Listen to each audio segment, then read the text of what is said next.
On this slide, I would like to explain you the origin of eukaryotes, the origin of eukaryotic cells. Remember, these are those cells that have a nucleus, and I'd like to explain you now is where do they come from. And I'm going to explain this using this diagram on the left here. We start out over here with a very basic, primitive first eukaryote. And you can see that this cell already has a nucleus in here with DNA, but it is missing the other cell organelles like mitochondria and chloroplasts. And the endosymbiotic theory now tries to explain where do these chloroplasts and mitochondria, where do they come from? So we start off with a first primitive eukaryote, which is missing these cell organelles. And then look over here in orange, you see a so-called proteobacterium. That's basically how they're called. They're the purple bacteria, the type of bacterium. And this first eukaryote starts to swallow it up.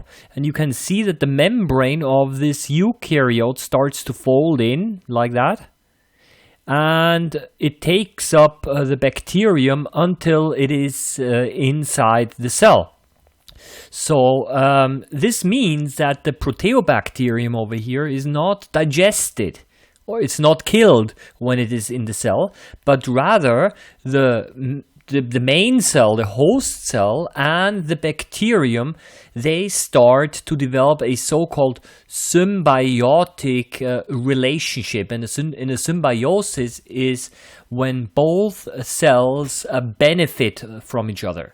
Another example would be parasitism, in which one cell would benefit in the other at the cost of another cell. But here both benefit. Now, how do they benefit? This proteobacterium now living inside here is protected from the outside. The host cell supplies it with nutrients and food, and in return, this proteobacterium now also supplies, let's say, ATP energy to the host cell. So both benefit. And if you continue to the arrow over here, you now can see that over the time, these proteobacteria have become mitochondria. And as a matter of fact, the connection between the host cell and these mitochondria is now so strong that they're really dependent on each other now. It's not possible to remove the mitochondria, and so that they cannot live on their own. And the host cell without the mitochondria can also not live on its own anymore. So essentially, what this means is the following. Our cells have mitochondria. So strictly speaking, each of these mitochondria originally come from bacteria which moved into the cells a long time ago. So it's kind of interesting to actually see that you have cells or former cells living in our cells. It's kind of interesting to see that. Now we move on a little bit over here. And as you see, it branches over here. So these are the ancestors of animals and fungi and other heterotrophs, because there are no chloroplasts here. Now, what about the chloroplasts? We continue over here, and surprise, surprise, we have another bacterium called a cyanobacterium. These are related to these are the blue-green algae. And they were also taken up in the same way. You can see that the membrane of the host cell starts to fold in, and the cyanobacterium is now enters the cell until it's able to live in here. And now what the cyanobacterium does is it does photosynthesis. So it provides the cell with photosynthetic products like glucose. And in turn, it also obtains nutrients from the host cell. So over many years, these cyanobacteria now have become chloroplasts. And basically, this cell over here is now the ancestor of plants and algae, because they, of course, do photosynthesis. So that is basically the theory of endosymbiosis. The word endo over here, this means inside. So it's a cell moving into another cell until it's inside the host cell. And so it's a mutual relationship of cells which have moved into other cells.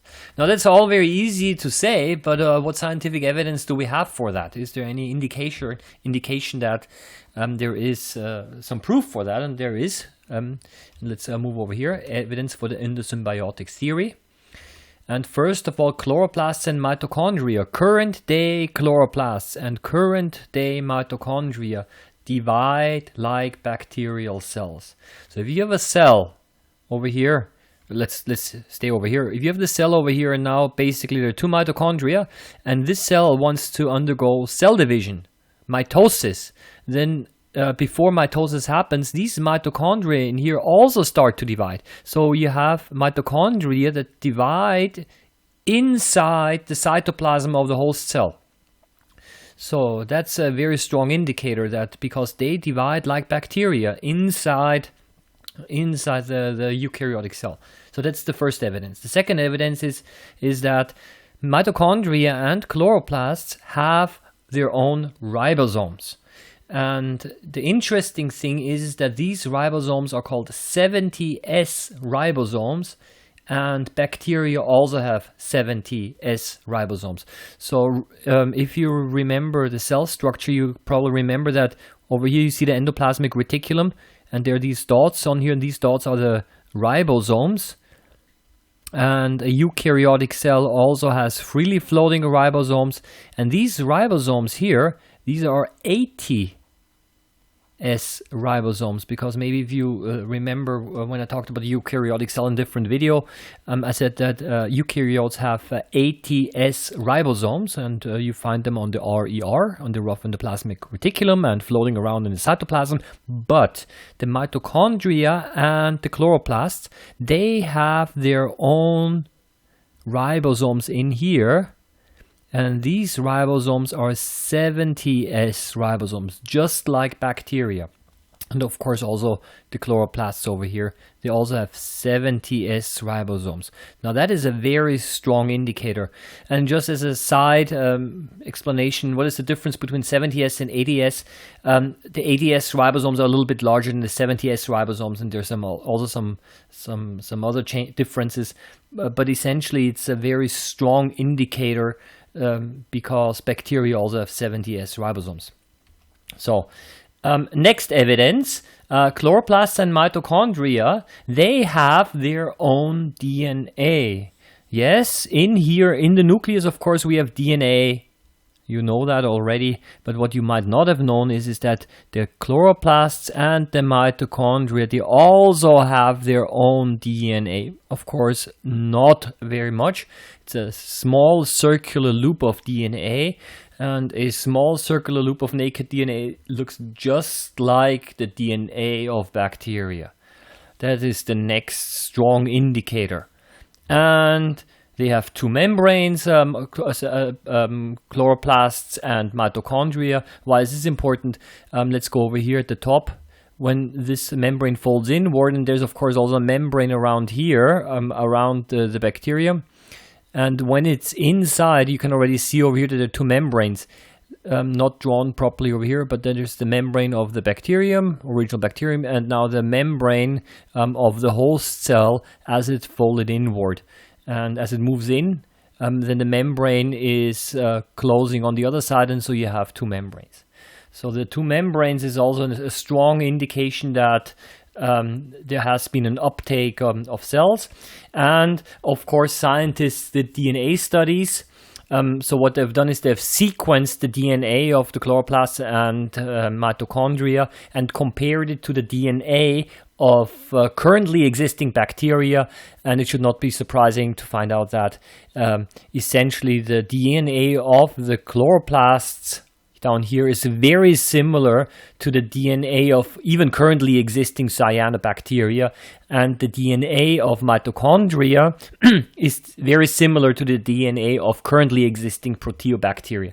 So even here we have on a DNA level a very strong evidence that endosymbiosis actually did happen. So that is basically it. And maybe as a last comment, this happened a long time ago in the past, and now serves. And these cells down here are now basically the ancestors of all animals and fungi. So all other animals developed from the cell, and plants and algae developed from from this cell.